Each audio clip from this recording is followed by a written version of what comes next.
Cek, tes. Shalom. Sebelum mulai kita mau menyatukan hati, kita akan berdoa bersama. Mari kita berdoa.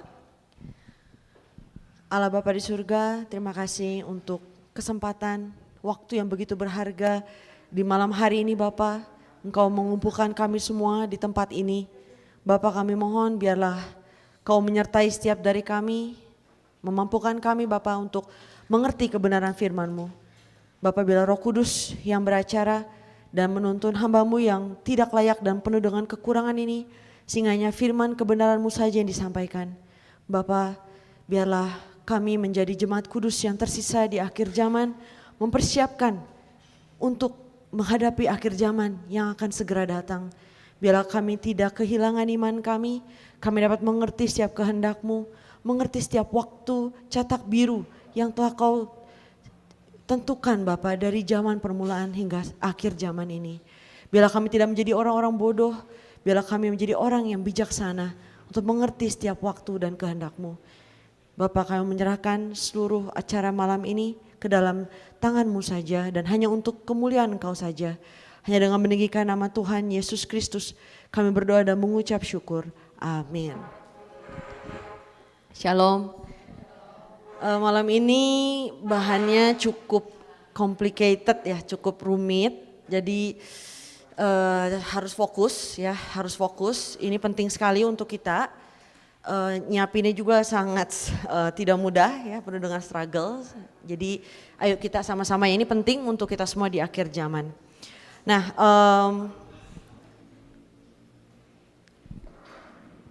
oke. Kita mau sama-sama buka ya Daniel 2 ayat 21, Daniel 2 ayat 21.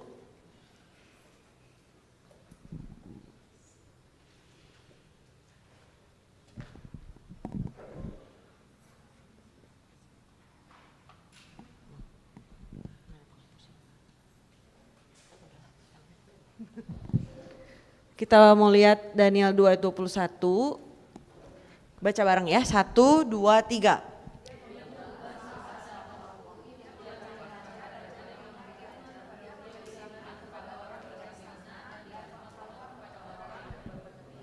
Di sini kita lihat bahwa siapa yang berdaulat atas seluruh bangsa kerajaan di dunia ini. Dikatakan Tuhan yang berdaulat. Dia yang memecat atau menghancurkan suatu kerajaan, dia juga yang mengangkat raja dan membentuk suatu kerajaan.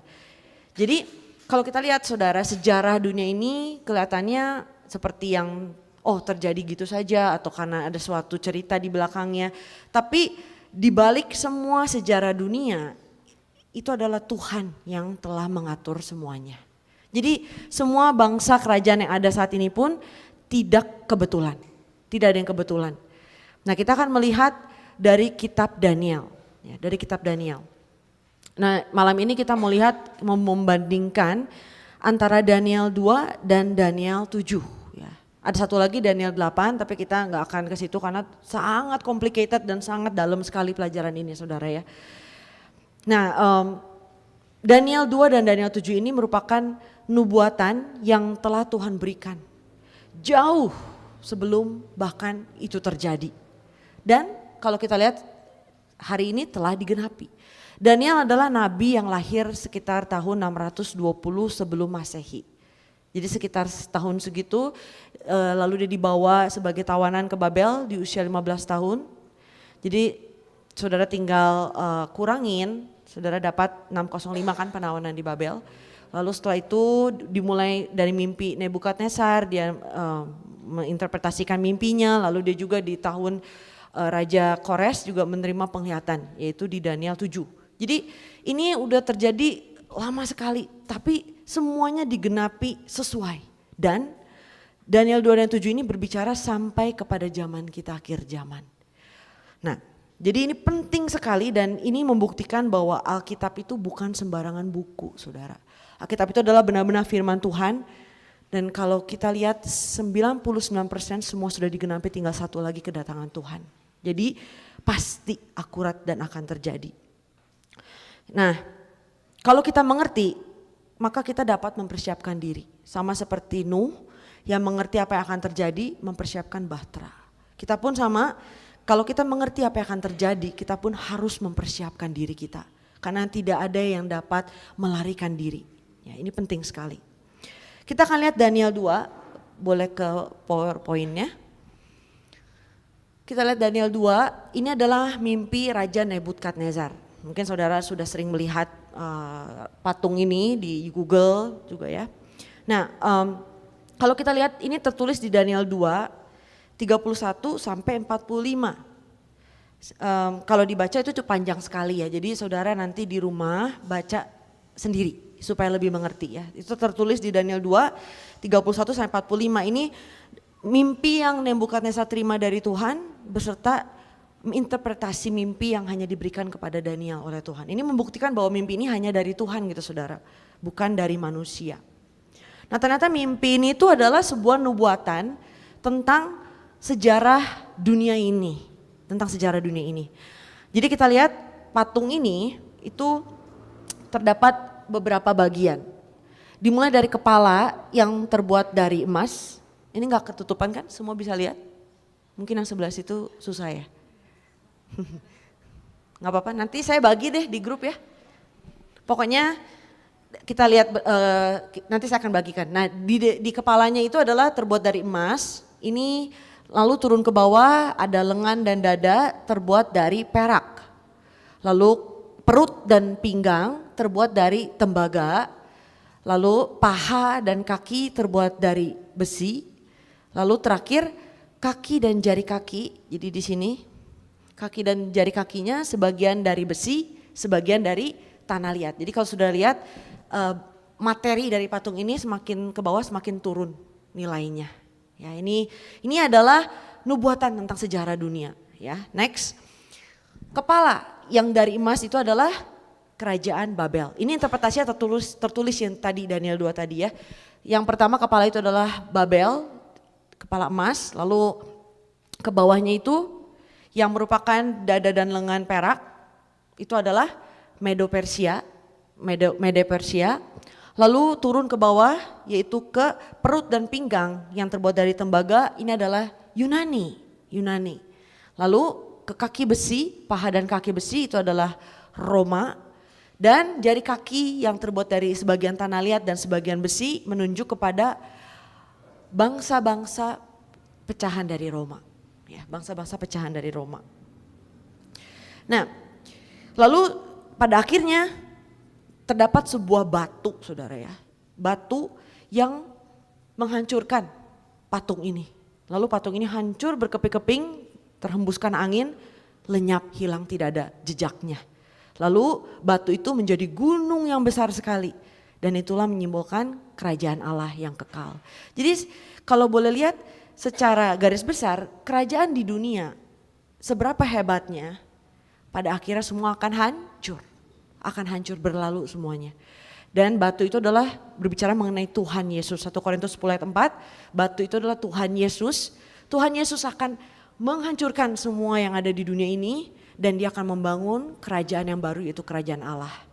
Jadi kalau saudara tahu bahwa semua ini akan berlalu, bagaimanakah kita harus hidup saudara ya.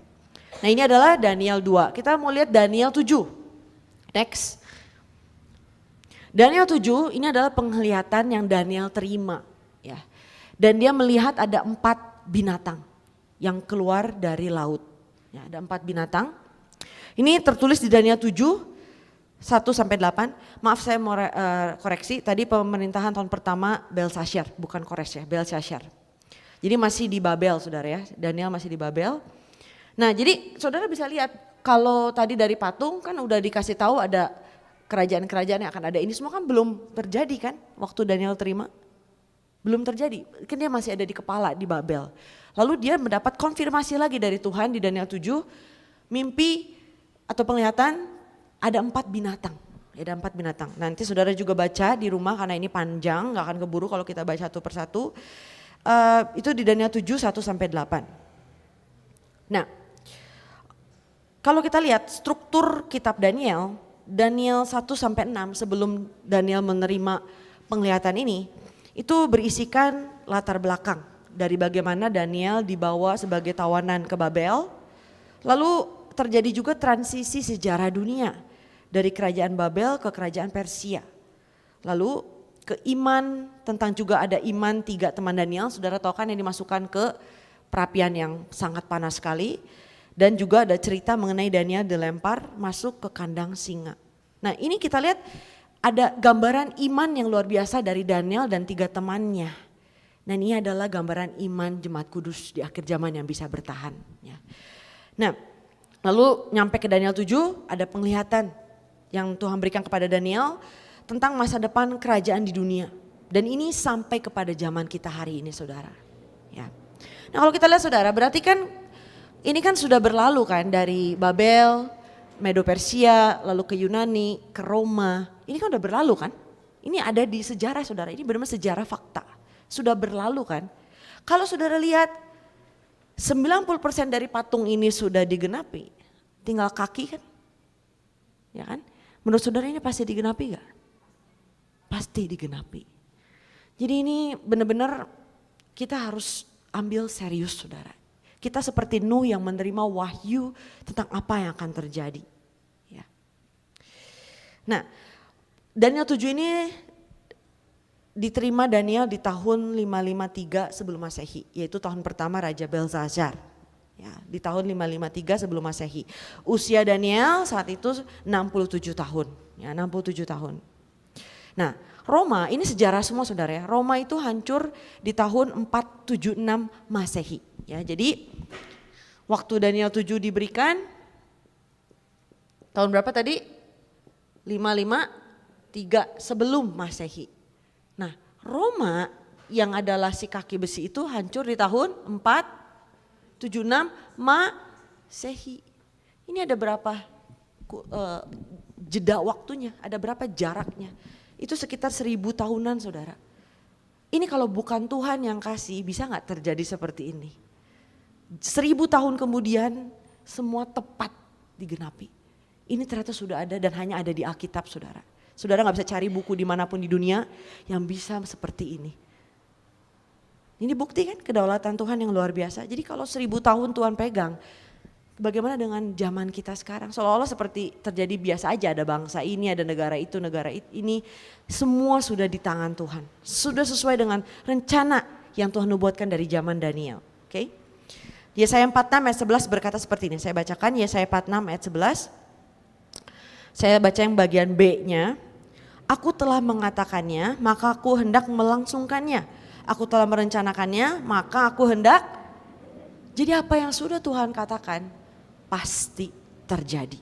Pasti terjadi. Ya. Nah lalu kalau kita lihat Daniel 7 ayat 2. Tolong dibantu Daniel 7 ayat 2. Dikatakan apa di sini? Pada malam hari saat dia menerima penglihatan, dia melihat apa? Ada 4 angin dari langit yang mengguncangkan laut besar. Kalau bahasa Inggrisnya mengguncangkan the great sea. Ya. Lalu setelah diguncangkan oleh angin ini keluarlah 4 binatang ini. Dia Daniel 7:3 nextnya 4 binatang besar naik dari dalam laut. Berbeda satu demi satu. Ya. Laut ini menyimbolkan apa saudara? Kita sering belajar Wahyu 17 ayat 15. Dunia yang sudah jatuh. Dunia yang sudah jatuh, yaitu dunia kita hari ini. Itu adalah laut, disimbolkan oleh laut di Alkitab. Jadi Alkitab itu banyak simbol saudara, dikunci oleh simbol. Laut, binatang, naga, banyak dengan simbol. Seperti tadi nubuatan juga patung. Tuhan kunci semuanya saudara. Dan akan dibukakan, pasti harus dibukakan. Nanti kita akan lihat bagaimana dan kapan. Oke? Nah jadi ada 4 binatang besar yang tadi dilihat itu. Yang poin pertama kita lihat 4 angin. Jadi Alkitab itu jangan dilewatkan detailnya. Di sini kan udah jelas dikatakan ada 4 angin yang mengguncangkan laut besar. Berarti 4 angin ini sesuatu betul saudara? Yang men-trigger atau memicu si 4 binatang ini muncul. Betul kan? 4 angin ini. Nah angin di Alkitab itu bisa menyimbolkan Roh Kudus. Bisa juga menyimbolkan kesengsaraan besar atau perang. Ya, itu angin. Nah lalu kita lihat yang luar biasa. Ini ditulis oleh Daniel ya, di tahun 553. Nah, di kitab Wahyu yang ditulis oleh Rasul Yohanes di sekitar tahun 96 Masehi, itu jaraknya berapa saudara? 553 SM ke 96 Masehi. Tapi isinya sinkron. Kita lihat Wahyu 7 ayat 1. Kita membandingkan. Wahyu 7 ayat 1. Apa yang dikatakan di situ? Ada 4 malaikat berdiri pada keempat penjuru bumi. Apa yang mereka lakukan? Mereka menahan keempat angin lagi saudara, dan 4 lagi anginnya. Ya, ini artinya 4 ini apa? 4 ini menyimbolkan 4 mata arah angin. Jadi menyimbolkan terjadi secara globally, seluruh dunia. Ya. Jadi di kitab Wahyu 7 ayat 1 pun dikatakan akan ada angin. Jadi ini sinkron, artinya ini semua berbicara sampai kepada akhir zaman saudara. Karena isinya sinkron dan ini akan mengguncangkan seluruh dunia. Nah, lalu kita lihat, apa saudara gak bingung? Ada angin, tadi angin dari mana? Bumi. Yang di Daniel 7 angin dari mana? Dari langit. Lalu yang Wahyu 7 ayat 1 anginnya dari mana? Angin bumi kan? Saudara gak bingung? Ini apa? Ini ada error atau apa gitu? Ada angin langit, angin bumi. Kalau bahasa Inggrisnya the wind from heaven. Yang ini the wind from the earth. Ya. Wahyu 12 ayat 12. Wahyu 12 ayat 12 boleh dibuka. Lihat di sini. Saya bacakan. Karena itu bersukacitalah hai sorga dan hai kamu sekalian yang diam di dalamnya. Celakalah kamu hai bumi dan laut. Karena iblis telah turun kepadamu dalam geramnya yang dahsyat. Karena ia tahu bahwa waktunya sudah singkat. Nah ini kan, ini saudara kan bingung pasti maksudnya apa? Tinggal di surga bersukacita, yang di bumi dan laut mereka bahaya, celaka. Apakah ini berbicara artinya saudara sudah di surga terus mereka yang di bumi tertinggal? Bukan saudara. Karena banyak orang Kristen menginterpretasikan secara hurufiah, jadi mereka pikir oh gak usah khawatir, sebelum kesengsaraan besar terjadi orang percaya akan diangkat. Nah kita akan di surga, nah yang tertinggal semua kasihan tuh di bumi, di laut. Bukan seperti itu saudara. Karena di Matius 24 dikatakan jika masa kesengsaraan besar tidak dipersingkat, orang percaya yang dipilih tidak bisa selamat. Artinya orang pilihan masih ada di situ gak? Masih ada saat kesengsaraan besar terjadi. Jadi jangan membaca Alkitab menginterpretasikan dengan pikiran sendiri. Makanya jadi santai-santai, kita gak akan melalui, gak usah nyiapin apa-apa. Kalau kita tidak harus melalui, buat apa kita harus diumpamakan seperti zaman Nuh yang bersusah payah mempersiapkan bahtera saudara. Ya udah aja tinggal hidup enjoy, nanti juga diangkat. Kita akan melaluinya. Nah jadi kalau itu di sini surga, bumi dan laut ini apa? Ini adalah tingkatan rohani iman kita. Jika iman kita berada di tingkat sorga, kita bersuka cita ketika ini terjadi karena kita udah tahu. Buat Nuh, waktu air bah datang apakah dia panik? Buat Nuh apakah dia panik ketika air bah terjadi? Enggak, dia udah siap. Dia sudah masuk ke dalam bahtera, dia tahu dia selamat. Tapi buat mereka yang gak tahu, di tingkat iman bumi dan laut, air bah itu penghakiman. Jadi kedatangan Tuhan buat orang percaya yang mempersiapkan, yang tahu apa yang akan terjadi, berada di sepatu Nuh. Kedatangan Yesus adalah pembebasan buat kita, berkat. Tapi buat mereka yang tidak mengerti, yang tidak mau peduli, seperti di zaman Nuh mengabaikan Injil yang diberikan oleh Nuh, buat mereka kedatangan Tuhan adalah penghakiman. Ya. Jadi disimbolkan dengan iman bumi dan laut. Jadi kalau iman kita masih di bumi, kita celaka. Ini kan tingkatan kan dari laut ke bumi ke langit. Sudah tahu evaporasi secara sains, jadi sains pun bagian dari Tuhan saudara. Tuhan ciptain sains. Simple aja saudara ya. Saya bahas ini karena ada beberapa yang baru jadi supaya tidak bingung. Di sini ada laut. Tadi laut menyebutkan apa? Dunia yang jatuh. Wahyu 17 ayat 15. Lalu ada matahari, Mazmur 84 ayat 12. Matahari adalah Tuhan itu sendiri. Sinarnya, sinar matahari menyinari ke laut kan, ini evaporasi ya kan. Laut ini kan dunia yang sudah jatuh. Matahari adalah Tuhan, menyembolkan Tuhan. Sinarnya, Yohanes 1 ayat 4. terang itu adalah firman Tuhan. Tuhan memberikan sinar firman-Nya kepada manusia di laut. Manusia di dunia sudah jatuh. Apa yang terjadi? Evaporasi. Menguap ke atas. Jadi apa? Awan dulu dong. Jadi awan.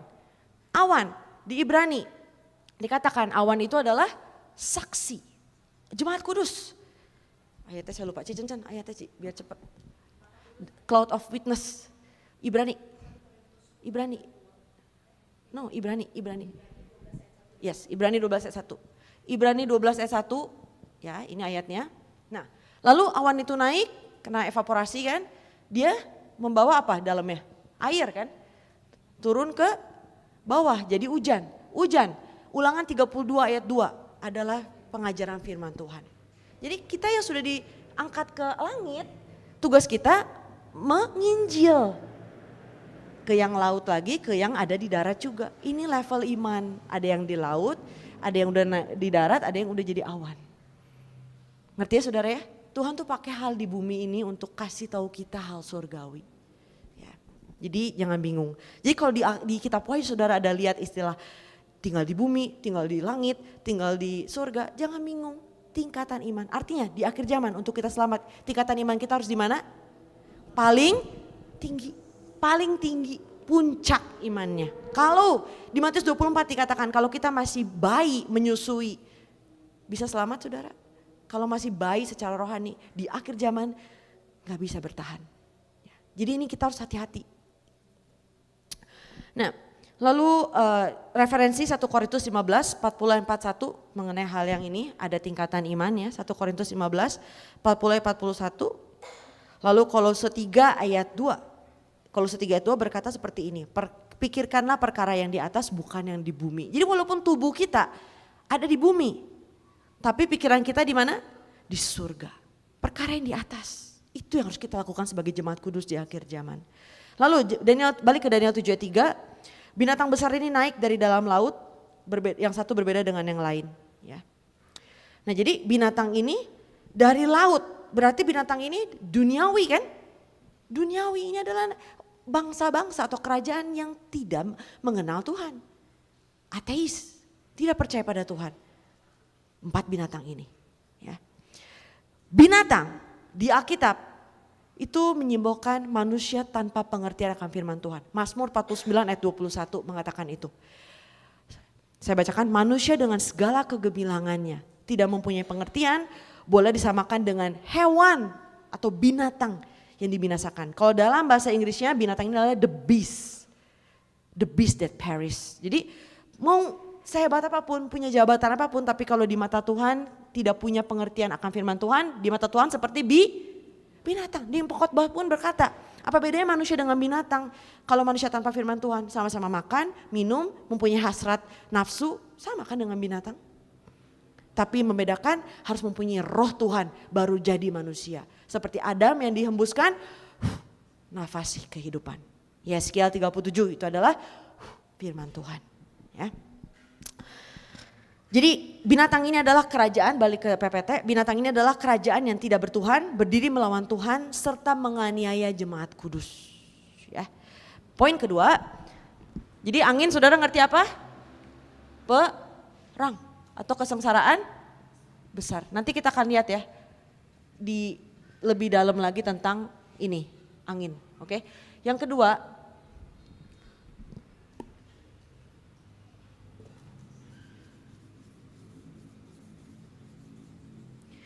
keempat binatang.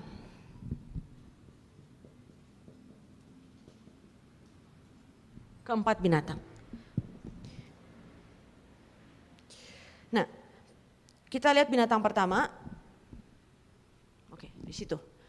Ya. Ini adalah binatang yang pertama, sinkron. Daniel 2 dan 7 itu sinkron.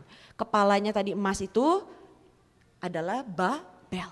Binatang yang Daniel lihat adalah singa dengan sayap Raja Wali. Ya, singa dengan sayap Raja Wali. Tertulis di Daniel 7 ayat 4. Ya, boleh dibaca, ini penting. Kita lihat Daniel 7 ayat 4. Kita baca bareng ya. 1, 2, 3.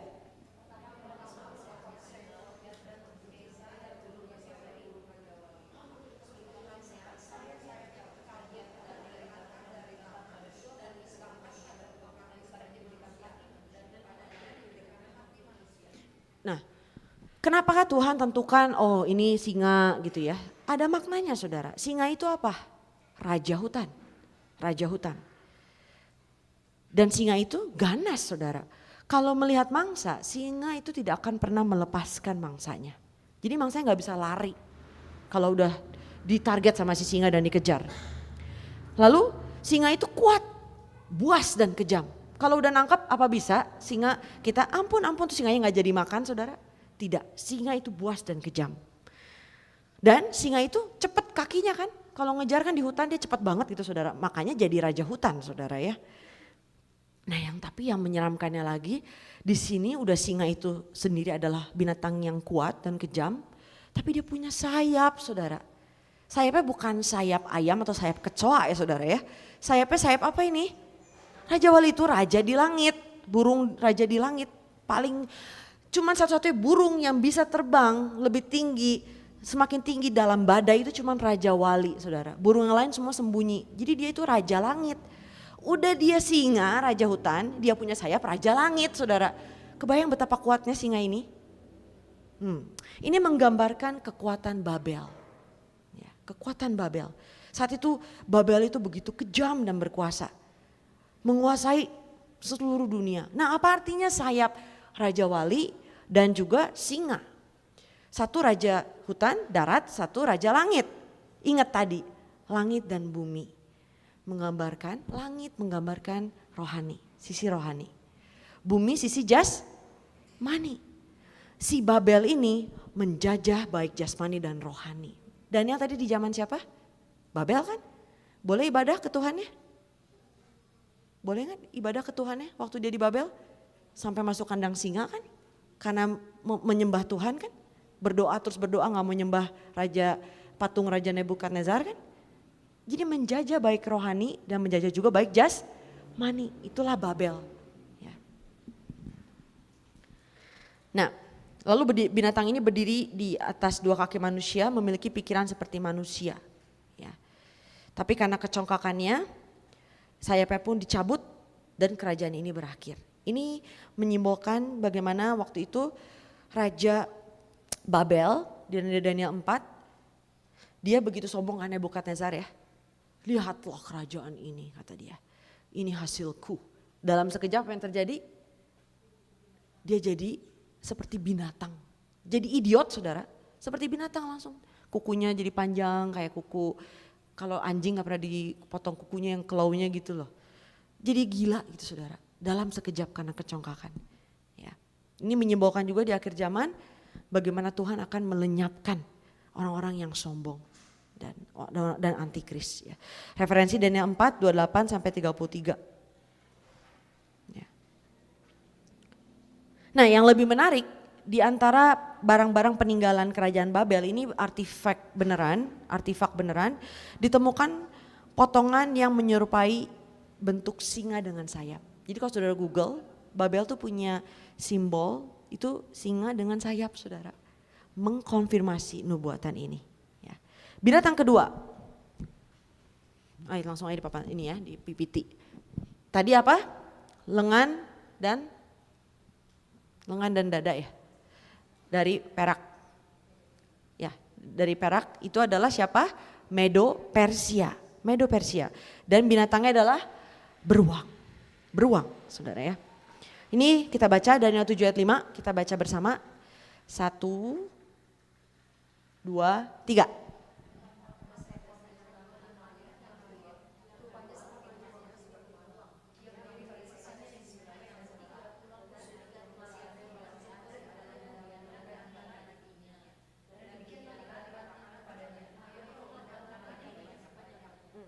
Kalau saudara baca, oh ya fine, kita nggak melewatkan gitu aja saudara. Tapi kalau kita telusuri lebih dalam, ini luar biasa. Ya. Nah, kerajaan kedua ini adalah Medo Persia. Jadi ini tuh adalah kerajaan yang terdiri dari dua kerajaan jadi satu. Kerajaan Mede dan kerajaan Persia. Merge jadi satu. Mede rajanya Darius, Persia rajanya Kores. Darius adalah pamannya si Kores. Nah jadi si Kores kasih pamannya yang jadi raja gitu loh.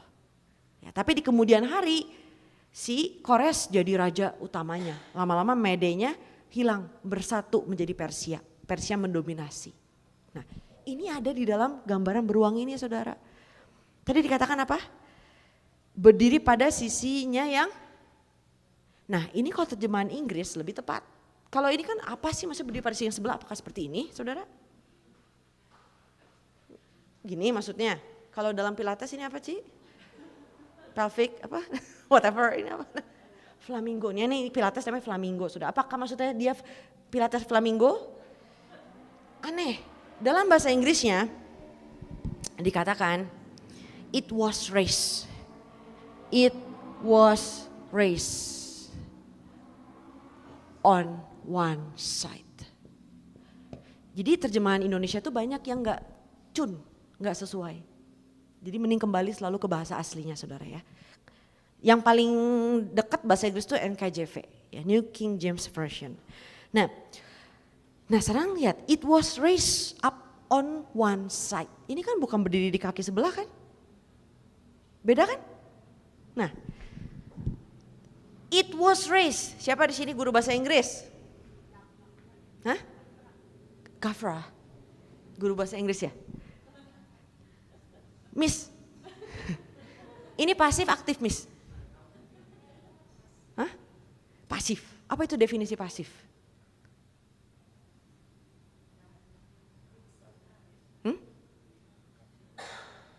Apakah dia mengangkat dirinya sendiri?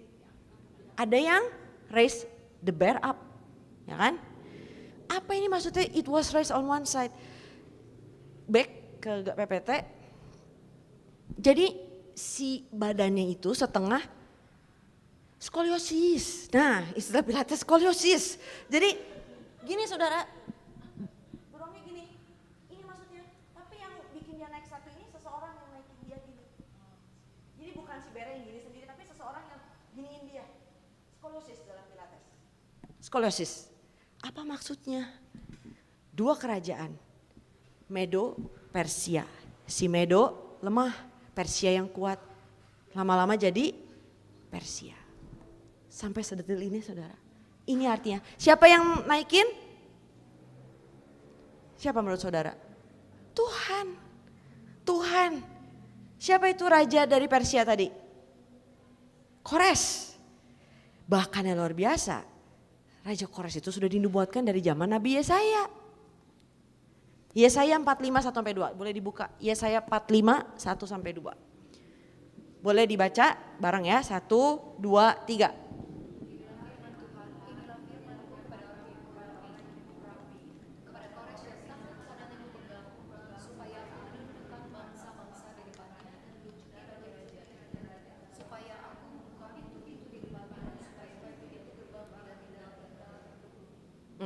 Sampai situ cukup. Kita lihat di sini. Kalau dalam bahasa Inggrisnya, anointed one, yang dipilih, yang diangkat. Jadi ini luar biasa gak saudara? Jadi jangan pikir ini kebetulan, it was raised tanpa meaning gitu. Jadi yang ngangkat Kores, yang ngangkat Persia itu siapa? Tuhan, sedetil itu sampai jadi nubuatan gambar beruang diangkat satu gini. It was raised up on one side. Back to the PPT, yes. And then, jadi tahu nggak kenapa Tuhan angkat Raja Kores? Sejarah ini asli saudara ya. Di Esra 1-2. Si Raja Kores, coba kita baca deh, ini luar biasa sekali. Di Esra 1-2. Kita baca bersama, 1, 2, 3.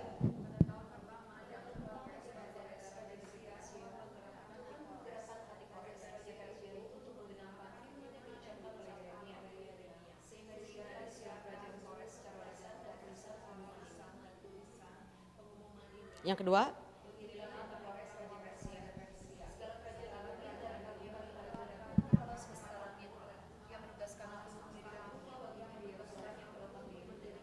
Kores, kafir, bisa digerakin hatinya sama Tuhan, suruh bangsa Yahudi pulang ke Yerusalem bangun bait suci. Ini kalau bukan Tuhan, mungkin enggak saudara, raja yang tidak mengenal Tuhan bisa digerakkan hatinya seperti ini.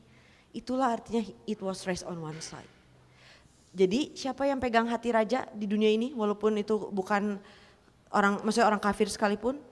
Tuhan semua. Tuhan semua. Jadi kalau kita tahu dunia ini dikendalikan oleh Tuhan, masalah kita jadi kayak Doraemon, betul? Jadi lucu kan masalah kita tuh. Apa artinya? Ternyata seluruh alam semesta aja Tuhan yang pegang, saudara. Ya. Ini kedaulatan Tuhan yang luar biasa. Nah, lalu beruang ini punya 3 tulang rusuk di dalam mulut di antara giginya. Ya, itu ada 3 tulang rusuk. Nah, ini pun menyimbolkan apa? 3 kerajaan yang telah ditaklukkan oleh Persia. 3 kerajaan. Yaitu ada Lydia di 546 SM. Babel di 539 SM. Dan Mesir di 525 SM. Ya, ini adalah 3 tulang rusuk yang keluar di gigi. Kan tadi kan dikatakan ayo makanlah yang banyak kan. Si beruangnya suruh makannya banyak, tadi baca kan. Ada 3 kan di giginya, dia makan sampai 3 kerajaan dia makan. Kerajaan besar ini ditaklukkan. Dan dia menaklukkan lebih banyak lagi, makanya dikatakan ayo makan lebih banyak. Ini kan perintah Tuhan kan, dia menaklukkan lebih banyak lagi. Jadi areanya waktu itu kekuasaannya luas sekali si Persia ini. Sampai ke India, ke Yunani, Arabia. Jadi di daerah timurnya dia India, di Yunani dia di barat dia menguasai Yunani, di selatan Arabia. Jadi kira-kira daerah kekuasaan saat itu Persia tersebar sekitar 2,6 juta kilometer persegi. Luas sekali. Dan dia Persia berkuasa selama 200 tahun. Binatang ketiga next adalah macan tutul. Macan tutul dengan 4 sayap dan 4 kepala. Daniel 7 ayat 6 kita buka bersama. Daniel 7 ayat 6. 1, 2, 3.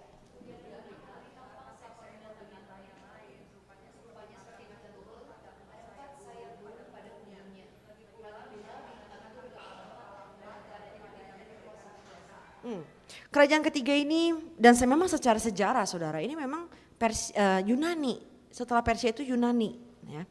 Nah ini adalah digambarkan sebagai macan tutul. Macan tutul itu sifat dasarnya adalah cerdik, bisa bersembunyi dan gesit. Jadi dia kalau cari mangsa dia sembunyi gitu di bukan rawa-rawa apa namanya rumput-rumput gitu ya, rumput-rumput tiba-tiba cepat banget gitu. Cepat mana macan tutul sama singa? Macan tutul, berarti lebih cepat lagi kan daripada si singa Babel tadi. Macan tutul, yang lebih serem lagi udah macan tutul lebih cepat sayapnya ada berapa? Tadi singa sayapnya 2, ini sayapnya 4. Udah kakinya macan tutul, sayapnya 4. Berarti cepat banget gak saudara? Cepat banget. Macan tutul ini menyimbolkan Raja Alexander Agung. Alexander the Great. Pasti tahu saudara ya, pernah dengar? Terkenal, dia kan terkenal sekali. Dia itu macan tutul cepat sekali. Dalam waktu 12 tahun, dari umur 20 tahun dia jadi raja sampai dia mati. Dia menguasai seluruh dunia, 12 tahun. Nah saudara, kalau saudara lihat mundur hidup saudara selama 12 tahun, apa yang sudah kita achieve? Timbangan naik ya kan, badan makin skolio gitu. Alexander Agung menguasai seluruh dunia, 12 tahun itu luar biasa gak? Cepet banget saudara. Kayak ibaratnya periode Jokowi 10 tahun ini tambah 2, tiba-tiba Jokowi udah menguasai seluruh bumi gitu. Itu si Alexander Agung. Dia adalah macan tutul, makanya udah kakinya macan tutul, sayapnya 4 saudara. Tapi sayang dia mati di usia muda sekitar 32 tahun. Ini menunjukkan bahwa sia-sia gak semuanya. Itulah hidup ini saudara ya. Nah lalu setelah itu macan tutul ini ada 4 kepala, ya kan? 4 kepala menunjukkan 4 dinasti yang muncul setelah Alexander Agung mati. Ini semua ada benar-benar sejarah saudara ya, ini sejarah semua. Jadi ini membuktikan bahwa di balik sejarah Tuhan yang mengatur semuanya. Gak ada yang kebetulan sudah diatur. Nah 4 dinasti yang muncul setelah Alexander Agung mati adalah Seleucus, Cassander, Lysimachus, Ptolemy. Ini juga sejarah. Seleucus, Cassander, Lysimachus ya, Lysimachus, Ptolemy. Ya. Perlu ditulis? Nggak usah deh, saudara tinggal beli buku kelima, lengkap di situ ya.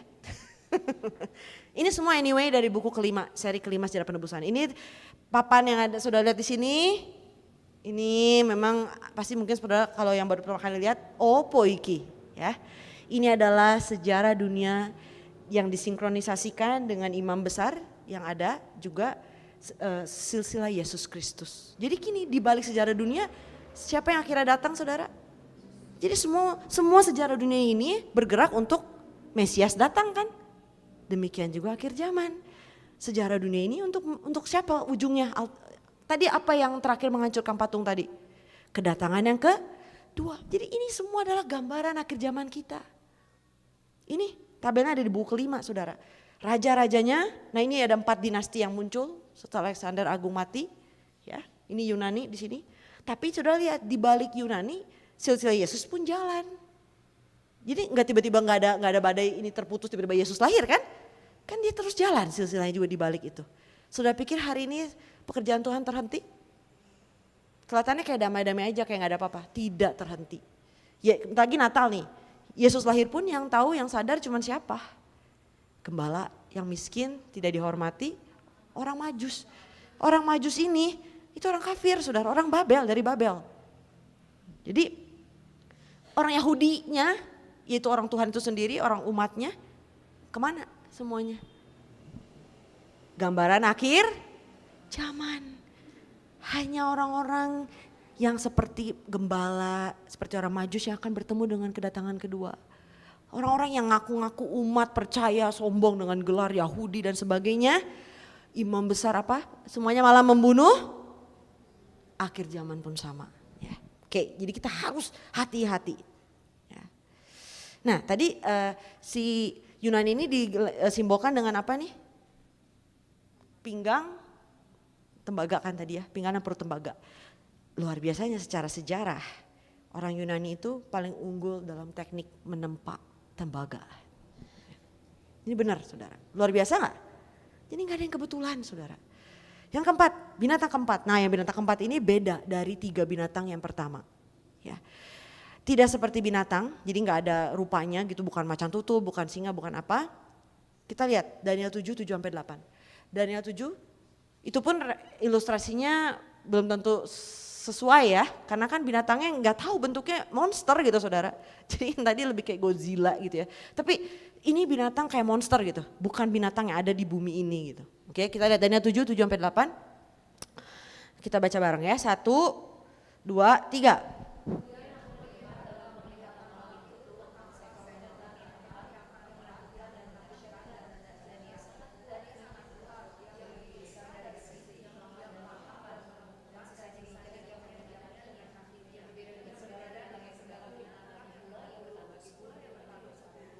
Delapan.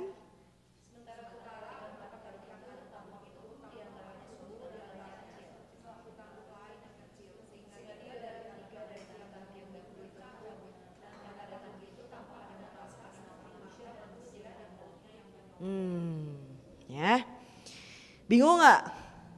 Bingung kan? Kalau kita nggak lihat, kalau nggak ada seri sejarah penebusan, saudara, saya pun tidak sanggup.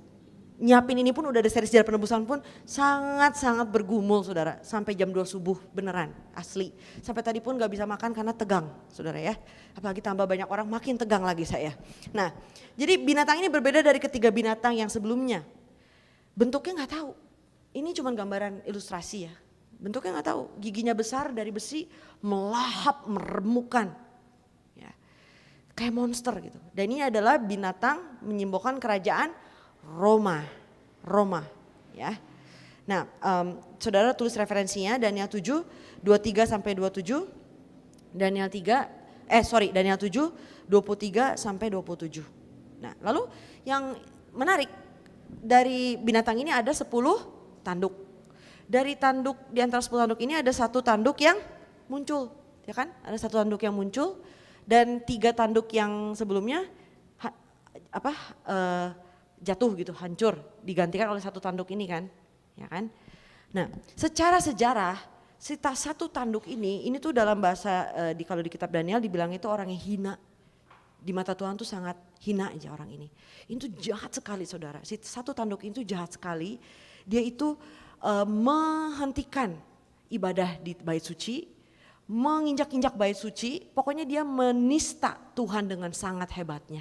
Secara sejarah ini adalah Antiochus Epiphanes yang keempat. Ada orangnya beneran saudara ya. Di akhir zaman Antiochus Epiphanes menggambarkan antikris. Catat itu dulu, antikris. Nah tadi kan Antiochus Epiphanes keempat ini dia adalah salah satu raja dari 4 dinasti saudara. Jadi dia merge sama si Roma, yaitu dinasti Seleucus. Tadi ada 4 dinasti kan, Seleucus. Nah si Antiochus Epiphanes dari dinasti Seleucus ini. 3 laginya yang lain, udah si Seleucus yang berkuasa ini kan. Seleucus lupa siapa tadi? Ingat antibiotik saudara, Antiochus Epiphanes ini ya. Susah memang ini susah, nama-nama raja Antiochus 1, Antiochus 2, Antiochus 3. Untung saudara gak lakukan seperti itu loh. Contohnya Cherry, anaknya Cherry 2. Kan pusing kan saudara ya nanti anaknya Yunis Cherry 3. Pusing loh saudara bener. Jadi waktu baca saudara pusing. Antiochus 1, 2, 3, 4, aduh pusing banget. Nah jadi si 3 kerajaan itu kan 3 tanduk itu kan. Si Seleucus naik, si Antiochus Epiphanes itu. 3 dinasti lainnya rubuh. Ngerti ya? Gak kebetulan semuanya. Nah, Wahyu 13, 5-7, nah nyambung sama Wahyu saudara ini, sinkron. Wahyu 13, 5-7 boleh dibaca bersama, 1, 2, 3.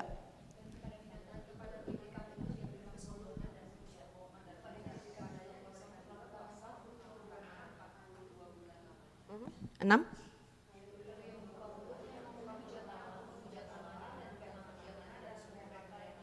Sekali lagi mereka yang diam di mana? Jemaat kudus saudara. Terus imannya di sorga, yang imannya di sorga. 7.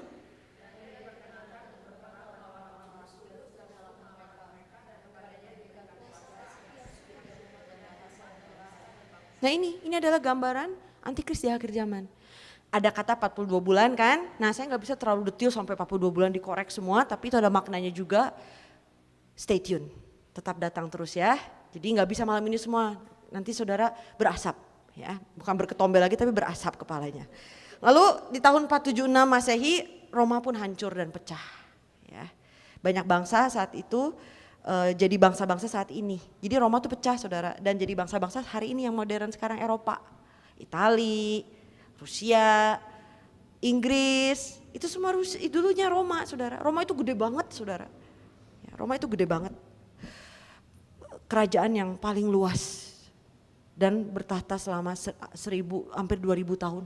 Gila gak kerajaan ini? Dan si Roma ini paling advance membangun jalan saudara. Jadi dia menghubungkan semua bagian kerajaan dia dengan jalan. Sampai hari ini pun diadaptasi dari Roma saudara tekniknya. Bahkan Roma itu saking advance-nya dia bikin lantai bisa anget, dinding bisa anget. Jadi sangat intelijen gitu Roma itu. Nah sekarang kakinya, kakinya. Tadi kakinya dari apa? Ini kakinya kayak kaki Doraemon saudara, ada buntut-buntut. Ini kakinya terbuat dari apa tadi? Setengah besi dan tanah liat bisa nyatu gak? Enggak. Jadi kalau kita lihat bangsa-bangsa Eropa sekarang, mereka bisa nyatu? Enggak, tapi mereka satu Eropa tapi gak bisa nyatu gitu, gak bisa jadi satu. Beda-beda kan, Inggris ya Inggris, Perancis ya Perancis, Itali. Tapi satu itu mereka tuh, nggak bisa nyatu gitu. Cuma bisa bersatu dengan perkawinan tapi nggak bisa jadi satu lagi. Kan udah pecah si Romanya. Which is bangsa-bangsa hari ini yang udah pecahan Roma. Nah tadi kita mau lihat sekarang antikris. Jeng gitu ya. Nah tadi 10 tanduk ini apa saudara? 10 tanduk. Kita lihat Wahyu 17 ayat 3. Nyambung ke Wahyu ya saudara, luar biasanya Alkitab itu seperti ini. Wahyu 17:3 boleh dibaca bersama, 1, 2, 3.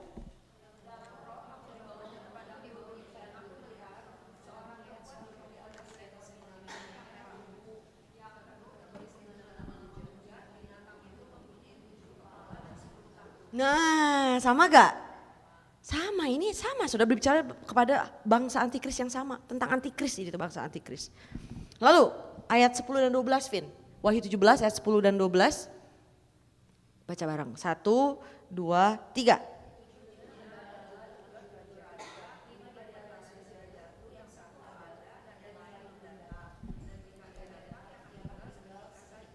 11.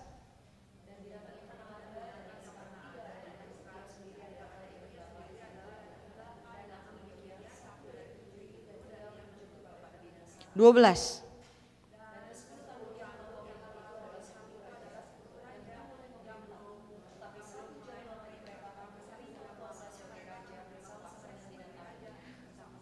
Ini waktu Rasul Yohanes nulis itu di tahun 96 Masehi.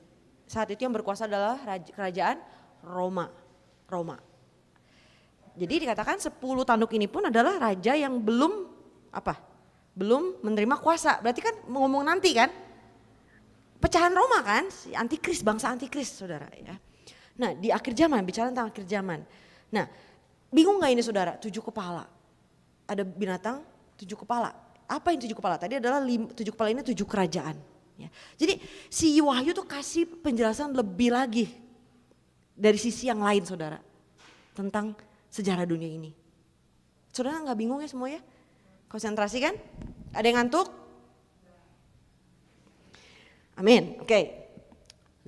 Tadi dikatakan 5 kepala sudah jatuh. Tadi kan baca kan 5 kepala sudah jatuh. Ngantuk nih ya. Ngantuk ya. Jangan ngantuk saudara ya. Ini penting sekali buat kita. Ini kayak ibaratnya bahteranya kita gitu saudara. Apa yang akan terjadi air bahnya ini semua Tuhan mau kasih tahu ke kita saudara. 7 kepala. 5 kepala sudah jatuh. Ini ingat waktu Rasul Yohanes terima ini di tahun 96 Masehi. Ya. 5 kepala, berarti 5 kerajaan sebelum Roma. Memang sudah ada saudara dan sudah jatuh. Yang pertama apa? Mesir, Asyur, Babel, Medo Persia dan Yunani. 5 kepala itu. Mesir, Asyur, Babel, Medo Persia dan Yunani. Kan ini udah sampai ke Roma, sudah sampai ke kaki saat si Rasul Yohanes. 5 sudah jatuh katanya. Terus yang dikatakan yang keenam apa? Nggak, maksudnya di situ di ayatnya dikatakan yang satu ada lagi berkuasa sekarang, maksudnya Tuhan tuh. Si Roma, ini adalah kepala yang keenam. Roma. Tapi ini pun akhirnya kan hancur kan? Nah setelah hancur ada kepala ke-7. Ada kepala ke-7. Tapi juga disebut ada kepala ke-8 tadi kan? Baca kan? Ke-7 juga disebut yang ke-8. Ih bingung deh kan? Nah sampai 6 oke. 7, 8 tapi kan apa ini maksudnya? 7 atau 8? Kepala ke-7 dan ke-8 ini berbicara mengenai bangsa di akhir zaman. Zaman kita. Oke. Nah kita lihat Wahyu 13 ayat 3. Wahyu 13 ayat 3 kita baca bersama. 1, 2, 3.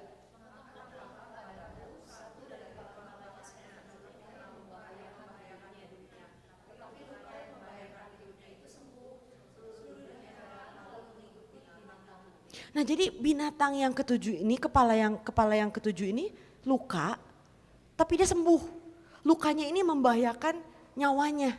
Jadi seolah-olah udah gak mungkin bangkit lagi, luka di kepala saudara. Kalau saudara amit-amit ada yang kecelakaan kena di kepala ya susah untuk survive kan. Jadi si kepala ke-7 ini pernah berkuasa setelah Roma, tapi ia jatuh, terluka. Seolah-olah sudah hancur, tiada lagi. 8, tapi dia sembuh. Dia sembuh. Oh siapa dia? Wahyu 20 ayat 8 kita lihat. Wahyu 20 ayat 8. Kita baca bersama. 1, 2, 3.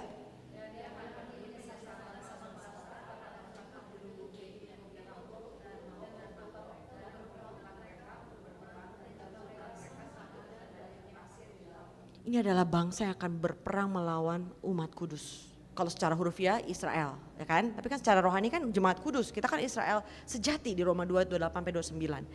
Gog dan Magog, saudara ya. Kalau di Yehezkiel, kalau Indonesianya kurang lengkap, 38 ayat 1 sampai 2, ini ada lebih lengkapnya lagi. Rosh, Mesach, Tubal. Ini adalah pangeran dari Gog dan Magog. Nggak pernah dengar kan? Nggak ada kan sekarang? Ini adalah nama kuno saudara. Dari sebuah bangsa. Mau di reveal sekarang apa next time? Nah, jadi sebel sama saya ya saudara ya. Rosh, Rusia. Mesach, Moskow. Tubal, Siberia. Gog Magog adalah nama kuno dari Rusia. Artinya apa? Rusia, sebelumnya apa saudara? Dulu apa Rusia itu? No, I mean sebelum jadi Rusia dia tuh pernah jadi apa? Uni Soviet. Ini kerajaan yang gede banget loh, bangsa gede banget loh si Uni Soviet ini. Kemana sekarang? Pecah kan? Kepalanya luka, kayak udah gak bisa bangkit. Tapi di akhir zaman sembuh. Komunis, Uni Soviet itu komunis. Saudara tahu bahkan tentara mereka disebutnya tentara apa? Ini sejarah loh saudara. Red Army, namanya Red Army. Ini bener ya sejarah loh. Red Dragon, naga merah. Biar tegang. Jadi si binatang ini yang ketujuh, dia tuh binatang ketujuh tadinya kan, Uni Soviet kan. Dia jatuh kepalanya, seolah-olah mati. Tapi dia bangkit lagi sembuh, jadi binatang ke-8. Tapi ini sama, yaitu atau boleh disebut komunis. Rusia nanti akan merging. Dengan siapa aja? Saat ini sudah jelas China sudah ally. North Korea jangan tanya ya, si Jong-un juga udah ally, Kim Jong-un ya. Siapa lagi? Negara komunis bersatu. Ini udah kuat banget loh, China, Rusia. Coba saudara barang saudara balikin made in apa? China, ya kan, made in China. Mau merek Apple pun China saudara. Sudah dimonopoli kan sebenarnya. Bahkan mereka punya mata uang sendiri loh sekarang, gak mau pakai dolar Amerika. Ya kan? Dan yang lebih serem lagi, Rusia itu dan China udah jadi satu, China sekarang jadi satu sama Timur Tengah. Bersekutu dengan negara-negara Timur Tengah yang ngelawan Israel, udah jadi satu. Bahkan ini benar-benar berita loh saudara ya. China udah kirim guru-guru Mandarin ke negara-negara Arab untuk ngajarin mereka bahasa Mandarin. Ini semua akan jadi satu. Jadi si kaki itu tadi, si tanduk bersatu ngelawan siapa? Secara hurufiah Israel ya, bersama sekutu Israel, secara rohani ngelawan kita. Ingat tadi Babel secara rohani dan jasmani dijajah. Komunis, ini benar saudara, saya punya teman menikah dengan orang Cina, anaknya pernah sekolah di China. Saya tanya ke dia, boleh gak sih ke gereja di China? Anak umur di bawah 12 tahun itu gak boleh dibawa ke gereja. Kalau dibawa ke gereja masuk penjara orang tuanya. Karena dianggap brainwash anaknya. Lalu jadi dari umur, siapa yang anaknya sini 12 tahun ke atas? Yang di bawah 12? Gak boleh ke gereja, jadi ibaratnya sinada tuh di Cina. Ya maaf ya, di China gak boleh ke gereja. Tahu apa yang dilakukan oleh mereka? Di sekolah dicekokin, di brainwash paham komunis. Tak bertuhan. Anak dari usia 1-12 itu kan saatnya membentuk kan golden age. Diambil sama si pemerintah Cina, diisi paham komunis. Umur 12 boleh ke gereja, udah too late gak? Coba saudara punya anak, umur 12 baru saudara bawa ke gereja. Udah pikiran udah jadi dong, udah jadi seseorang. Ini yang Cina lakukan sekarang. Bahkan si Xi Jinping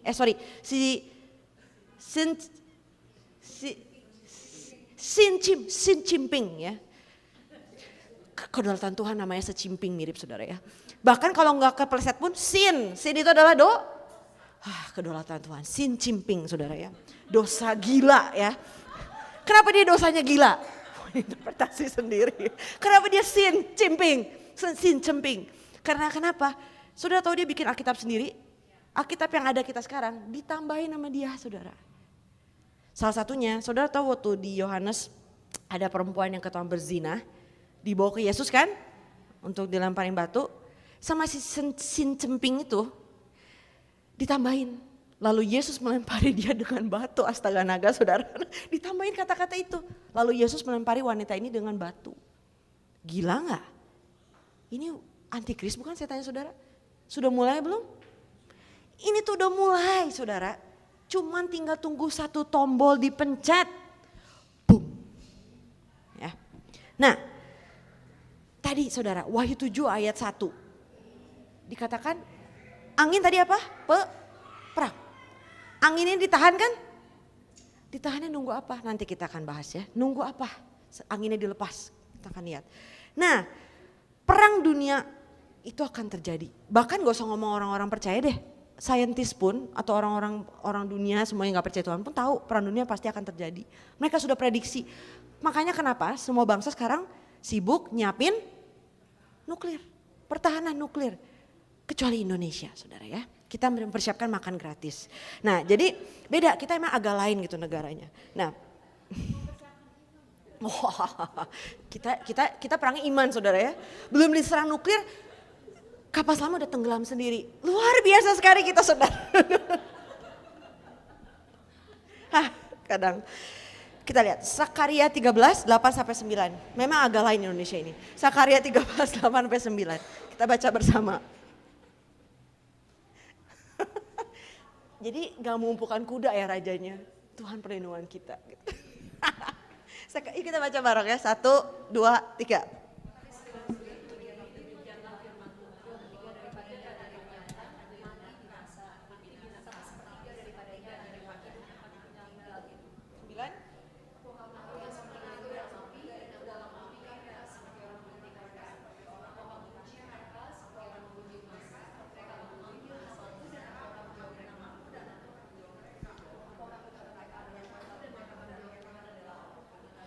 Dari populasi di dunia 2/3 akan apa?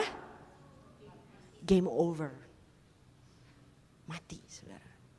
Sisanya 1 per dimurnikan. Ini kan yang tersisa betul? Dimurnikan lewat api. Berarti si orang pilihan yang tadi di masa kesengsaraan itu kan? Ya kan di Matius 24 dikatakan kalau tidak dipersingkat waktunya orang pilihan pun gak bisa bertahan. Nah ini 1/3 ini orang pilihan itu ada di situ. Di tengah-tengah seluruh dunia chaos seperti ini. Kira-kira populasi dunia sekarang itu sekitar 8 juta. 8 million ya. 1/3 itu berarti sekitar 2 juta. Sisanya yaitu sekitar 6 jutaan mati saudara. Nah matinya ini kenapa? Dijelaskan di Yesaya 5 ayat 12. Yesaya 5 ayat 12. Boleh dibaca?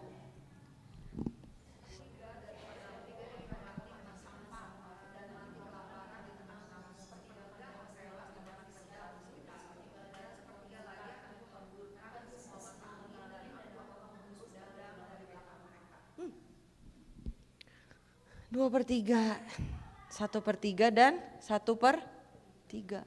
1/3 perang, 1/3 lagi sampar dan apa tadi? Kelaparan. Saudara kalau udah ada perang itu pasti wabah penyakit dan kelaparan itu pasti terjadi.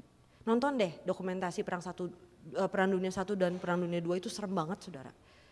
Pokoknya kalau udah perang pasti kelaparan aja. Udah sepaket. Jadi yang pertama yang terjadi apa dulu? Perang. Kalau udah perang udah pasti datang semua. Wabah penyakit kan banyak mayat bergelimpangan kan. Terus kurang gizi, gak ada makan. Ini benar-benar sejarah dunia di perang dunia 1 dan 2 itu benar-benar parah. Wabah penyakit di mana-mana, kelaparan di mana-mana. Wah hidup di zaman itu ya. Sepertinya dia tentara, saya baru tahu ternyata nenek saya seorang tentara. Jadi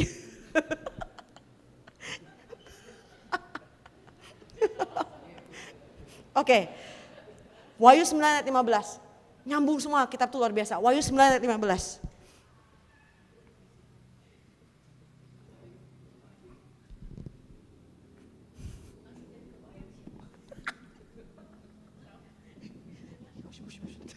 Kita baca ya, 1, 2, 3.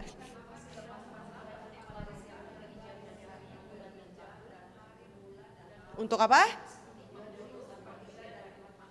Wahyu 9:15 ini berbicara mengenai perang dunia ketiga. Ya, nanti kalau sudah baca lebih lengkapnya satu perikop tentang perang. Berapa yang mati? Coba anggapnya sepertiga dari 8 juta berapa? Hah? Berapa? 8 miliar, sepertiga dari 8 miliar. Berapa miliar orang? 2 juta lebih orang mati karena perang ini. Ya.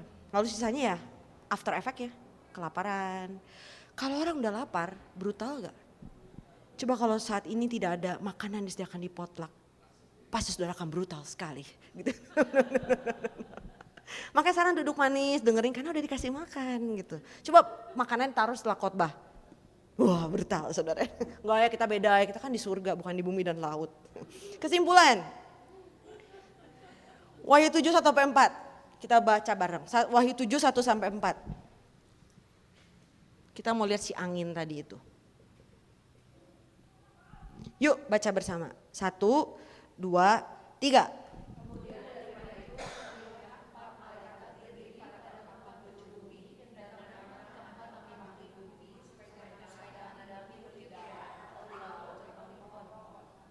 Lalu?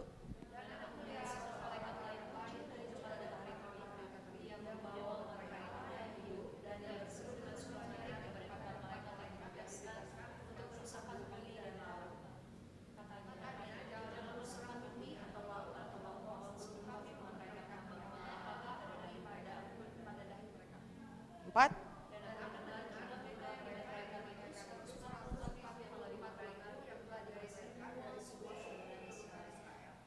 Jadi si malaikat itu nahan angin untuk bertiup itu nunggu apa? Siapa yang dimateraikan? Hamba-hamba Tuhan. 100 simbol ya saudara ya. Jangan ambil ini hurufiah, 154.000 orang, no. Tidak ada kata orang dalam terjemahan asli. Indonesia juga salah terjemahin lagi, ditambahin orang di belakangnya.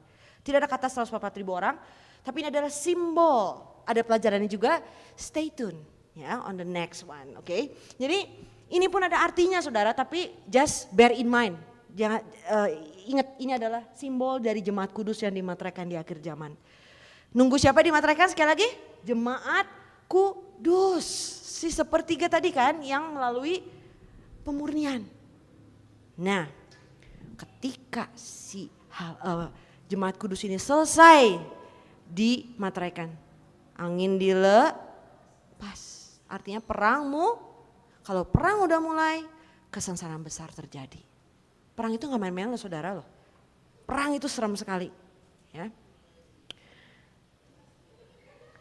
Yeskiel 21. Maaf sebentar ini. Ya, Yeskiel 21:14 kita baca bersama. Yeskiel 21:14. Yuk, 1, 2, 3.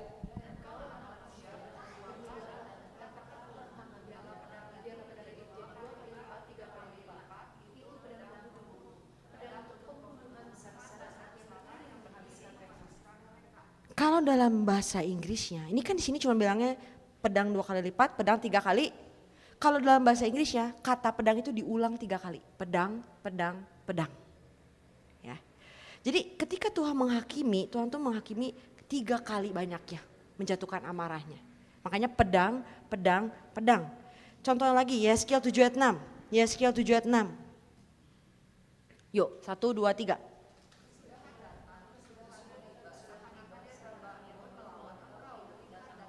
Sekali lagi Indonesia juga gak tepat ya. Kalau Inggrisnya saya bacain, an end has come. 1, the end has come. 2, it has dawned for you, behold it has come. The end datang berapa kali? 3. Perang dunia 1, perang dunia 2, pedangnya tadi berapa kali? Perang dunia ke pembunuhan besar-besaran. Terjadi di seluruh penjuru, semua kena saudara. Global war. Ya. Bahkan yang paling dahsyat di akhirnya adalah perang Armageddon di Sungai Efrat. Itu pun ada maknanya, Sungai Efrat itu apa, kenapa di Sungai Efrat, stay tuned for the next one. Oke. Nah saya suka kasih teaser kayak trailer gitu saudara, biar saudara terbangun selalu untuk datang.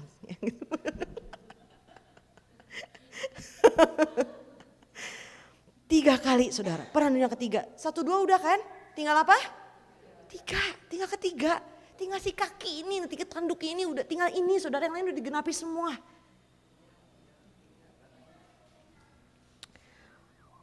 Dimateraikan. Wahyu 9 ayat 4 coba dibaca. Wahyu 9 ayat 4. 1, 2, 3.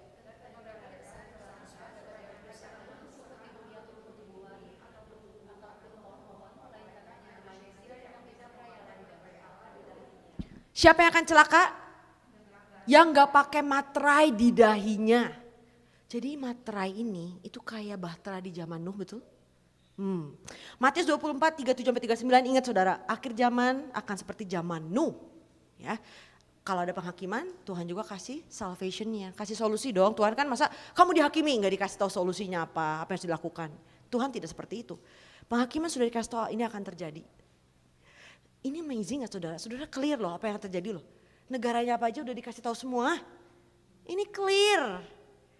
Ini orang Bandung pertama yang tahu, dijamin saudara. Dari buku seri kelima. Ini pertama kalinya disusun dengan sedemikian rupa. Saudara gak bisa cari di mana-mana lagi. Ya. Jadi kita dikasih tahu kayak Nuh. Secara detil. Secara detil sampai negara-negaranya. Dan apa yang akan terjadi. Apa yang kita siapkan berarti materai. Materai apa ini saudara? Kita lihat. Nah yang sering belajar pasti tahu, tapi yang baru datang ini penting kita sama-sama. Yang udah sering dengar diingatkan lagi saudara, jangan pikir udah sering dengar ini mah gue bosan. No, kita dengar sering tapi belum tentu melakukannya. Ya kita lihat Wahyu 14 ayat 1, baca bareng. Apa itu materai ini? Wahyu 14 ayat 1, 1, 2, 3.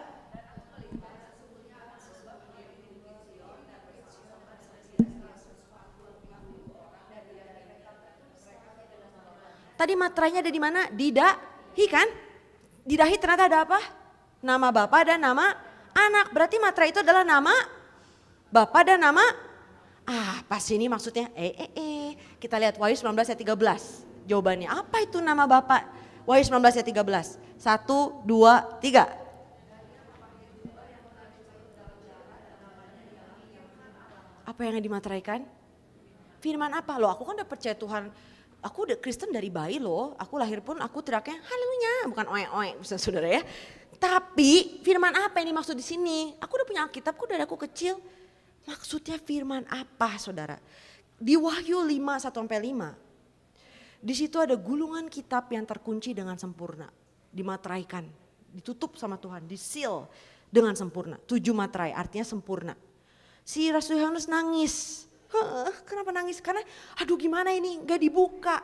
Gulungan kitab ini dalam bahasa Yunani itu adalah biblion yang artinya kitab kecil. Si kitab kecil ini dikunci sama Tuhan. Yohanes nangis dengan luar biasanya, bahasa Inggrisnya tuh weep. Weep tuh bener-bener kayak gitu. Nah saudara, kalau saudara gak bisa belajar Bible study, saudara weep kayak gitu gak? Yeay aku bebas bisa ke PPJ gitu. Atau saudara Bible study aku terlewatkan. Jadi kita harus jadi jemaat yang kepada firman Tuhan seperti itu. Sedih kalau gak bisa ke gereja, gak bisa terima firman, sedih. Bukannya yes, I'm free. Itu imannya di laut dan di bumi saudara. Nah, dia nangis tapi kita lihat di Wahyu 10, tiba-tiba ada kitab kecil yang terbuka. Jadi di Wahyu 5 kitabnya tertutup. Di Wahyu 10 kitabnya kata yang sama. Biblion, kitab kecil. Apa itu kitab kecil? Mana Alkitab? Alkitab saudara. Ini. Maksudnya apa? Di materai dikunci. Contoh, saudara bisa baca? Bisa baca ini? Bisa mengerti? Contohnya kayak malam ini aja. Cuman soal Daniel 2:7 aja. Susah kan? Complicated, nyambung ke sana sini. Dikunci saudara sama Tuhan. Dikunci. Kayak puzzle, cuman Tuhan yang bisa buka, dikunci. Tapi akan dibuka di Wahyu 10 karena dibuka saudara. Dibuka. Kapan? Daniel 12 ayat 4 dan 9 kita baca. Daniel 12 ayat 4 dan 9. Daniel 12, 4 dan 9 dibaca 1, 2, 3.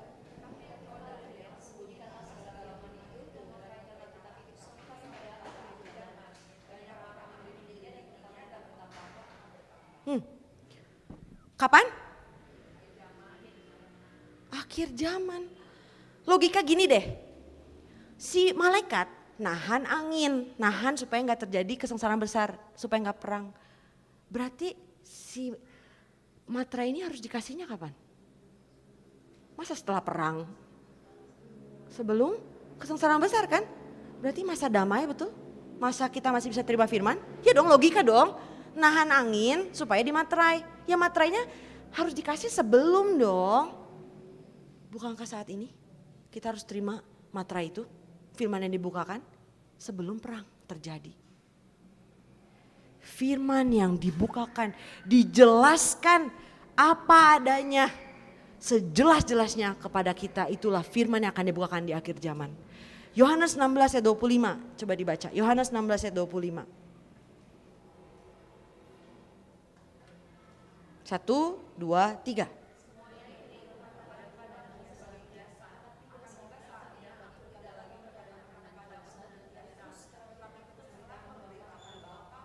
Waktu Yesus datang, dia selalu pakai perumpamaan. Tapi Yesus berkata nanti akan tiba waktunya, dia akan berkata terus terang apa adanya. Seperti Daniel sinkron kan, di akhir zaman semua akan dibuka. Kita harus ketemu firman itu sebelum kesesaran besar terjadi. Atau enggak saudara, kita enggak bisa selamat. Kalau kita pun udah ketemu saudara delay. Materaikan. Materai itu artinya apa sih? Apa saudara secara hurufiah? Alkitabnya dikunyah, dimakan. Di Wahyu 10 dikatakan kitab kecil terbuka ini. Daniel suruh ambil kan.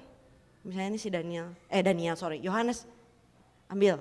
Terus udah suruh ambil suruh apa? Nas? Dimaam saudara. Udah dimaam sama Yohanes, dimaam kan? Setelah dimaam suruh ngapain lagi? Nas? Dimuntahkan. Jangan dimuntahkan saudara, dimuntahkan artinya enggak. Bukan dimuntahkan, tapi dinubuatkan. Jadi tugas kita udah jadi awan, kita kasih hujan. Diberitakan, jangan dimuntahkan saudara ya. Dimuntahkan itu suam-suam kuku ya. Nah, menginjil. Nah, karena di Matius 24 ayat 14, akhir zamanmu akan tiba setelah Injil ini tersebar. Jadi tugas siapa? Kita semua, kita harus dimaterai, kita harus jadi. Mereka adalah jemaat kudus dengan iman di sorga, iman paling tinggi. Untuk iman mencapai ketinggi yang hadir di workshop harus melewati apa? Api pemurnian. Ini yang gak enak, memang gak enak dengan masalah, ya, direndahkan dan sebagainya. Itu semua untuk apa? Tujuannya kalau kita dewasa saudara, kita akan ngerti setiap masalah yang terjadi untuk apa? Menjadikan kita, tujuannya kan kita selamat kan? Masuk kerajaan sorga. Jadi kita semua lagi diproses, kita lagi dimateraikan. Kan waktu si Yohanes makan, rasa bukunya apa saudara? Kitab kecil itu manis di mana? Di mulut manis, di perut pahit saudara. Artinya apa? Waktu saudara terima firman ini, amazing gak? Wow, oh ternyata ini. Tapi waktu kita hidupi, aduh pahit, susah ya gitu. Susah saudara, itulah firman. Ya. Tapi kalau firman sekarang kan diputar-putar sama orang Kristen banyak zaman sekarang kan. Bahkan pendeta-pendeta pun banyak yang udah memutar balik-balikan firman saudara. Firmannya jadi buat apa? Menyenangkan telinga. Membuat perut jadi senang. Gak pahit di perut. Manis di perut, manis di mulut. Tapi mati pada akhirnya saudara ya. Jadi ini yang terjadi zaman sekarang. Jadi makanya jemaat pun maunya dengernya yang enak-enak, yang manis-manis. Mana mau dengar penghakiman pedang. Bis, binatang-binatang, perang dunia 3 siapa yang suka? Sukanya dengernya apa? Oh blessing gitu kan. Bener loh mereka begini-gini blessing gitu. Sukanya gitu-gitu. Rich gitu.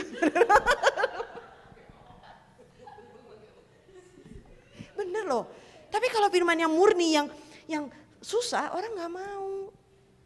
Jangan seperti itu saudara, kita jangan ada di bumi dan laut. Celaka katanya, cilaka saudara. Nah, jadi kalau kita gak ada materai ini, kita tidak bisa bertahan, tidak bisa selamat di masa kesengsaraan besar. Materai ini diberikan dalam waktu terbatas. Karena kan Tuhan sebenarnya lagi nunggu kan, si malaikat ini suruh nahan, jangan tiup dulu, tunggu. Berarti kan ada waktunya dong, gak selamanya ditahan terus kan.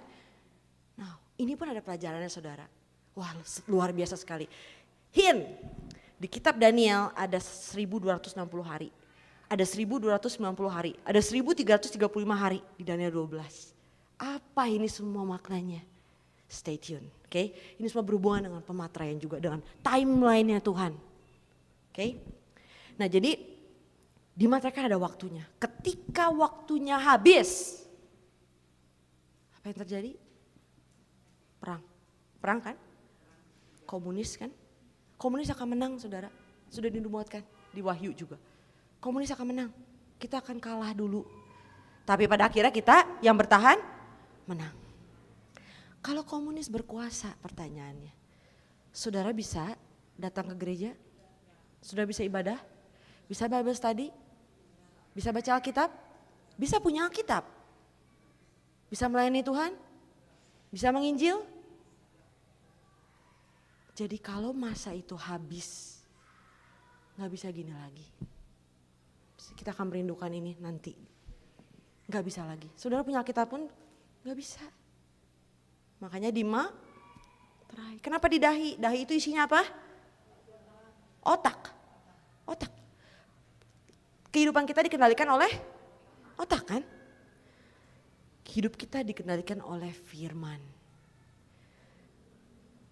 Penghakiman yang kedua akan terjadi oleh api. Petrus berkata seperti itu di kitab Petrus. Kalau dulu oleh air, nanti oleh api. Api ini apa saudara? Perang nuklir. Amerika udah punya bom atau nuklir yang canggih sekali. Kalau nggak salah namanya B-23. B-23 ini kalau diterbangin bisa diterbangin oleh satu pesawat jenis saya lupa jenisnya tapi bisa bawa kalau nggak salah 3 apa 4 gitu sekali bawa. Sekali dijatuhin ngebunuh 1,5 juta orang dan nembus ke bunker bawah tanah. Ini yang udah si Amerika punya. Kita kan nggak tahu yang lainnya mungkin disembunyiin kan. Saudara bayangin kalau perang semua kan jatuhin itu kan. Gimana? Sekarang pertanyaannya gini, temannya Daniel 3 orang, Meshak, ya good, oke. Nah, mereka itu dimasukin kemana? Perapian yang panas 7 kali lebih panas, sempurna panasnya. Kebakar gak selai rambut pun? Apa yang nyelamatin mereka? Iya tapi apa? Iman. Roma 10:17, iman timbul dari materai kan? Imannya sampai ketika sorga saudara, sampai api pun tidak bisa memusnahkan kita. Itu maksudnya materai diselamatkan.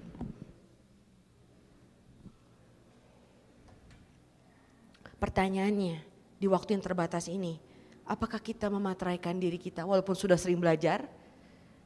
Apakah kita baca Alkitab? Apakah kita baca seri Sejarah Penebusan? Apakah kita tidak melewatkan semua Bible study?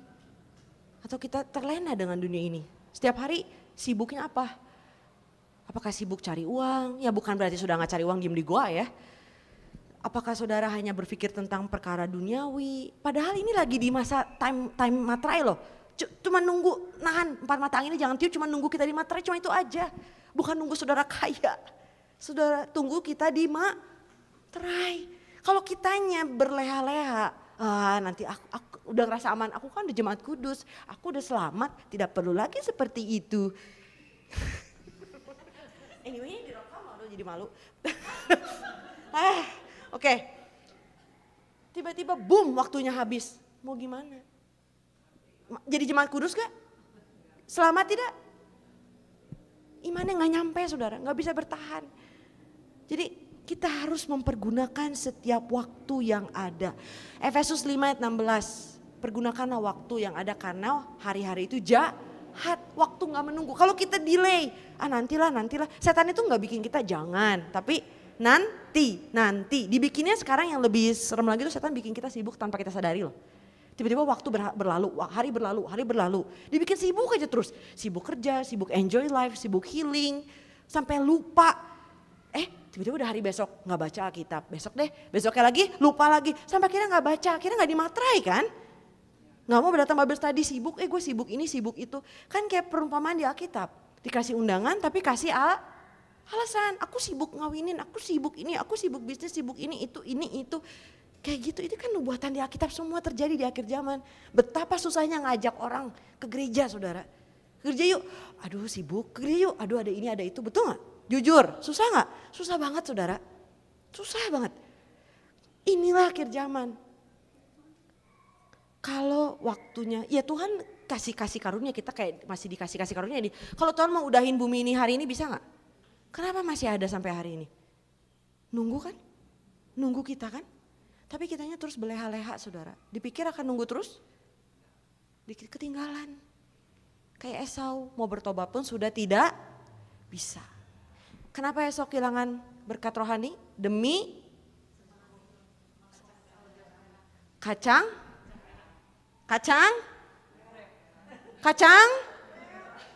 merah, kacang red katanya. Kacang merah. Apa kebetulan? Kenapa di Alkitab nulisnya kacang merah? Kenapa nggak misalnya kambing asap gitu ya yang lebih gitu. Kenapa kacang merah kayak buat kita kayak apaan sih cuma kacang merah gitu kan? Ini ada arti rohaninya. Esau itu artinya merah. Hal yang tidak berhubungan dengan Tuhan. Antikris, kedagingan. Apakah kita sedang menukarkan berkat rohani kita dengan hal duniawi? Ke gereja yuk, aduh gue sibuk mau ngapain? Mau healing. Tapi dianggapnya kayak sesuatu yang normal. Padahal kita lagi tukar berkat rohani dengan kacang merah. Semurah itu buat Tuhan hal-hal duniawi saudara. Demi kacang merah. Potluck tolong jangan bawa kacang merah. Ya. Nah itu terlalu rupiah ya saudara. Jadi apakah kita sekarang sibuk menghabiskan waktu dengan hal yang tidak ada hubungannya dengan kehendak Tuhan? Filipi 2 ayat 21. Filipi 2 ayat 21. Kita baca 1, 2, 3.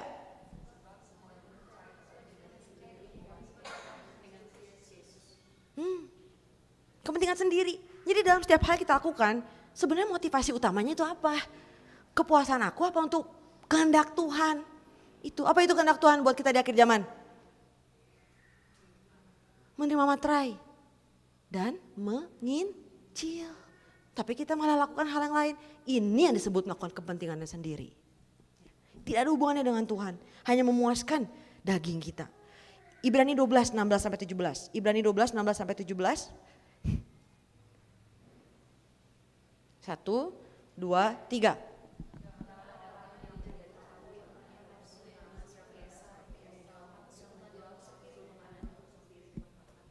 Lalu?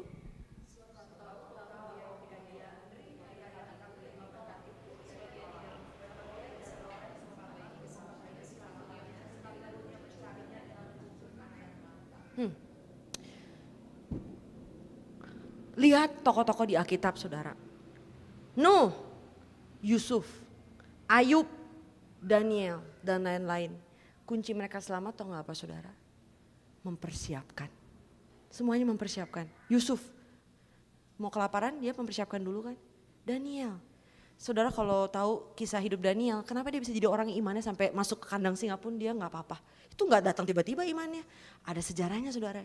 Dia lahir di tahun 620 SM. Itu di zaman Raja Yosia.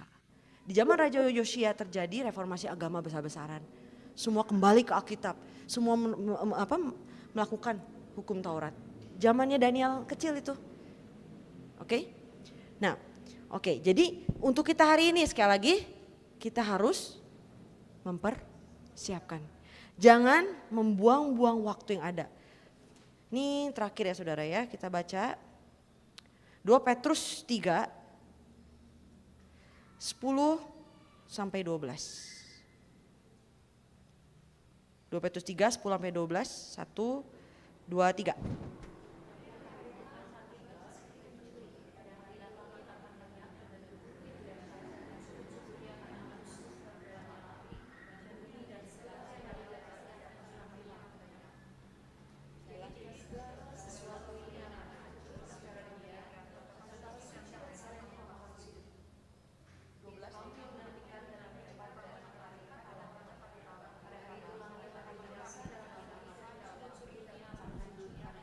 Ada kata mempercepat.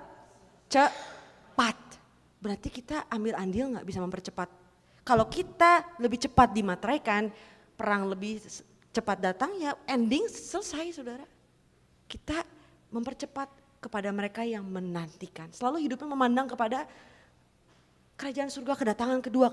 Jadi hal yang di bumi itu jadi receh saudara. Amin. Sekali lagi, jangan kita terlena. Sejarah dunia tinggal sisanya sedikit lagi digenapi. Pasti terjadi. Saudara udah dikasih tahu dengan lengkap, tinggal saudara mau melakukan atau tidak. Jangan sia-siakan waktu, jangan sampai menyesal. Kita semua harus selamat masuk sampai kerajaan surga. Amin. Mari kita berdoa. Allah Bapa di surga, terima kasih Bapa untuk firman yang kau berikan. Biarlah firman ini dapat dimateraikan di hati, jiwa, raga, pikiran kami Bapa. Bapa di akhir zaman ini biarlah tiada satupun dari kami yang terhilang, terlewatkan. Bawa iman kami Bapa untuk bertumbuh, menjadi semakin hari semakin dewasa. Serupa segambar dengan Kau sehingga kami dapat menjadi orang-orang yang tinggal secara rohani di sorga Bapa. Sehingga kami tidak memperkarakan perkara yang ada di bumi ini. Kami tidak terlena dengan hal-hal yang sia-sia, membuang-buang waktu kami sehingga kami dapat masuk ke dalam kerajaan sorga, dimateraikan dan kami semua dapat menerima kehidupan kekal bersama dengan-Mu. Bapa kami mohon ampuni segala dosa kami jika selama ini kami telah menyia-nyiakan banyak waktu. Walaupun kami tahu kebenaran tapi kami masih lalai dalam melakukannya. Berikan kami kemampuan, kekuatan Bapa untuk membangun bahtera rohani kami Bapa. Biarlah Engkau yang memimpin jalan hidup kami, membawa kami kepada firman-Mu yang murni dan kudus.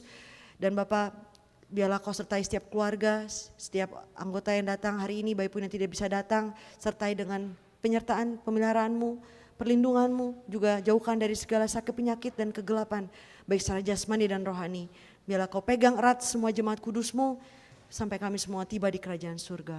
Dengan hanya meninggikan nama Tuhan Yesus Kristus kami berdoa dan mengucap syukur. Amin. Kita tutup dengan doa Bapa kami.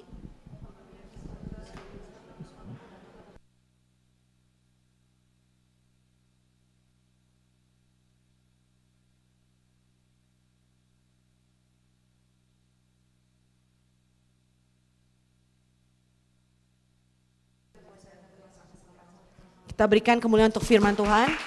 Masih ada makanan.